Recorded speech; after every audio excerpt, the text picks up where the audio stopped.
चोपडी गटातून चेतनसिंह केदार साहेबांना तिकीट दिलेले आहेत आणि 100% तो निवडून येणार.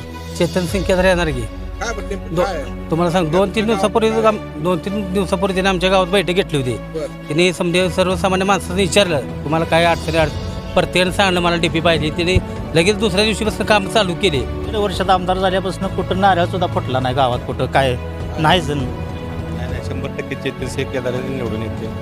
त्यांचं काम चांगलं आहे अतिशय आणि त्यांचे सगळ्यांचे लहानपण मंडळाला ते सर्वांशी व्यवस्थित बोलून आणि सर्वांची विचारपूस करतात. ते विद्यमान आमदार आहेत बरं, शेकाप पक्षाचे, बरं. त्यांचं एकही काम नाही चोपडीत. मातीला आणि धनीला तेवढं असते आमदार. हां, दुसरं काय येत नाही. चेतनसिंह केदार येणार. का बरं काय त्यांचं काय जादू त्यांचं आहे? कार्य आता सुरुवात केलेली त्यांनी, बरं. पण तालुक्यातलं कार्य चांगलं आहे त्यांचं. तुम्हाला कोणावर विश्वास आहे? आता चेतनसिंह केदार. तर असे किती आता 40 वर्षे म्हणते ती अशीच, पण एकही काम केलं आणि शहाजीबाबूच्या माध्यमातून या चोपडे गावाचा विकास भरपूर झालेला आहे. एक नारळ सुद्धा फोडला नाही त्यांनी. दावा एका कामाचं उद्घाटन केलंय चुपडीत किंवा 1000 रुपये दिलाय निधी. नमस्कार, येस प्राईम न्यूजमध्ये आपल्या सर्वांचं स्वागत. जिल्हा परिषद निवडणुकीचं सध्या वादळ मोठ्या प्रमाणात सुरू आहे आणि सांगोला तालुक्यातील चोपडी या जिल्हा परिषद गटात आज आपण चोपडी गावात उभे आहोत. या चोपडी गावामध्ये जनतेच्या मनात काय आहे, शेतकऱ्याच्या मनात काय आहे, विकास कुणी केला आणि विकास कोण करू शकणारा नेता आहे हे आज आपण जाणून घेणार आहोत. नमस्कार काका. नमस्कार. काय नाव तुमचं? विठ्ठल बाबूराव जरग. काय तुमच्या जिल्हा परिषद गटामध्ये तुमची कुणाची हवा आहे, कोण निवडून येऊ शकतं? चेतनसिंह केदार येणार की. का बरं काय त्यांचं काय जादू त्यांचं आहे का? कार्य आता सुरुवात केलेली त्यांनी, बर पण तालुक्यातलं कार्य चांगलं आहे त्यांचं. बर तालुक्यातलं कार्य चांगलं आहे आणि आता रस्ता जिचा केलेला आहे शहाजीबापूच्या फंडात इकडून बर चिंध्यापीर ते चोपडी आणि बलुडी पाटी ते चोपडी आणि चोपडी ते कोळा आणि चोपडी ते नाजरा रस्ता एक नंबर झालेला आहे. रस्त्याचं काय विषय नाही. पाणी तर काय आलेलंच आहे. तळ्यात पाण्याचं म्हणजे आता सध्या चालूच आहे, पाणी सोडलेलंच आहे त्यांनी बापूच्या विरोधात मध्ये. तुल्यबळ आहे, आमदार आहेत, माजी आमदार आहेत, बर त्यांची ताकद मोठी लागते. असू दे की. आमदार तिन्ही बी आहे ती, माजी आमदार 2 आणि चालू आमदार 1.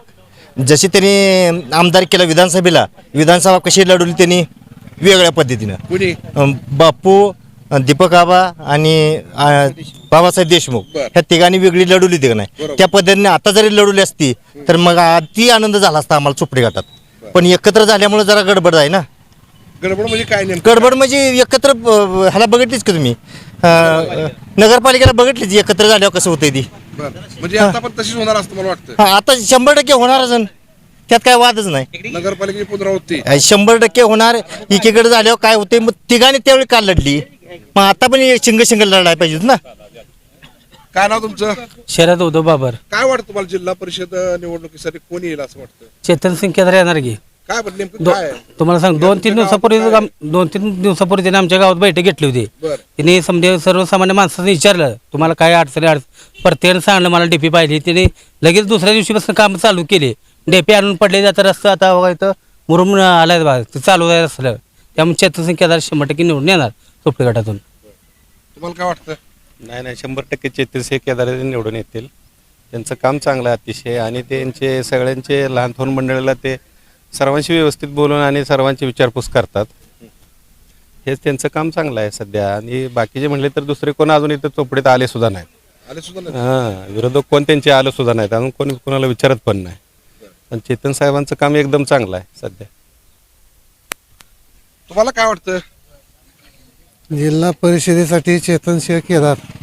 कशासाठी नेमकं काय आहे? कसं आहे, विधानसभा होऊन आता 1.5 वर्ष होऊन गेले, बर अजून तरी आमच्या गावात कुठं नारळ फुटला नाही एखाद्या कामाला. आता जे विद्यमान आमदार आहेत बर शेकाप पक्षाचे, बर त्यांचं एकही काम नाही चोपडीत. नाही ते तर म्हणतात आम्ही खूप काम केलंय, खूप पाणी आम्ही आणलंय म्हणते. एक दाखवून द्या ना कुठं येऊन नारळ पडला एखाद्या कामाचा.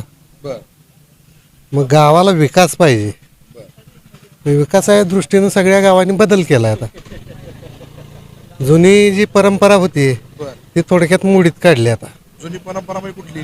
जी पक्षाची परंपरा आता जो विकास करू शकतो ते मागे जाणार आहे. विकास करतो पाठी मग जाणार. हो. म्हणजे तुम्हाला कोणावर विश्वास आहे? आता चेतनसिंह केदार. तुम्हाला काय वाटतं काका? चेतनसिंह केदार येणार ना, का बरं? कारण ती सर्व गोरगरिबाला घेऊन सांगते, लोकांची कामं करतात ना. बर तालुक्यात तू फेमस आहेत आणि तालुक्यातले लोकांनी गोरगरीब जायला त्यांची कामं केलेली आहे. वैयक्तिक जाऊ कसेही जाऊ कामं केलेली आहेत. म्हणून आमच्या चोपडी गटातून चेतनसिंह केदार साहेबांना तिकीट दिलेले आहेत आणि 100% तो निवडून येणार. विरोधक तर म्हणतात आम्ही विकास केला त्यामुळे आम्हाला विरोधक असे किती आता 40 वर्ष म्हणते अशीच, पण एकही काम केलं आणि शहाजीबापूच्या माध्यमातून या चोपडे गावाचा विकास भरपूर झालेला आहे आणि त्या माध्यम युतीचे उमेदवार आहेत केदार साहेब. तुम्हाला काय वाटतं काका? चेतनसिंह केदार येणार. का बरं, काय कारण काय? कामच तशी आहे ती. कशी म्हणजे?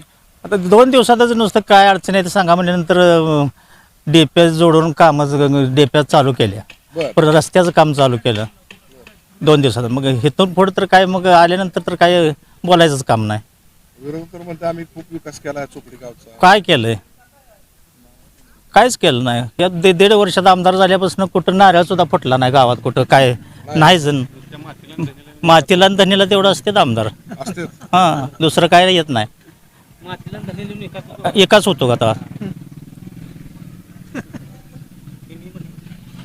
तुम्हाला अजून काय वाटतं? काय नाही, 100% तुम्हाला काय केदार साहेब येणार. 100% चेतनसिंह केदार निवडून येणार. वाटतं? विरोधकांची तर भूमिका आहे की बाबा ह्या गावामध्ये आम्ही भरपूर विकास केलेला आहे. एक काम झालं नाही 1.5 वर्षात. एक नारळ सुद्धा फोडला नाही. त्यांनी दावा एका कामाचं उद्घाटन केलंय चुपडीत किंवा 1000 रुपये दिलाय निधी दावा. या चोपडी जिल्हा परिषद गटामधून आपण आज जनतेची मतं पाहिली असता विकासाला या शेतकऱ्यांनी महत्त्व दिलेलं आहे. त्यामुळे या शेतकऱ्यांच्या संपूर्ण मत हे चेतनसिंह केदार यांच्या पाठीमागं जात असल्याचं आपण पाहतोय. कारण माजी आमदार शहाजी बापू यांनी केलेली विकास कामं हेच त्यांच्या पाठीशी असल्याचं बोललं जातं आणि विरोधक असणारे हे फक्त मातेला आणि धनीलाच येत असल्याचं त्यांनी मत मांडले. त्यामुळे मातेला आणि धनीला येणं म्हणजे विकास नाही असं त्यांचं ठाम मत आहे. कॅमेरामन ऋषिकेश नंदुरेसह जाकीर नादाम.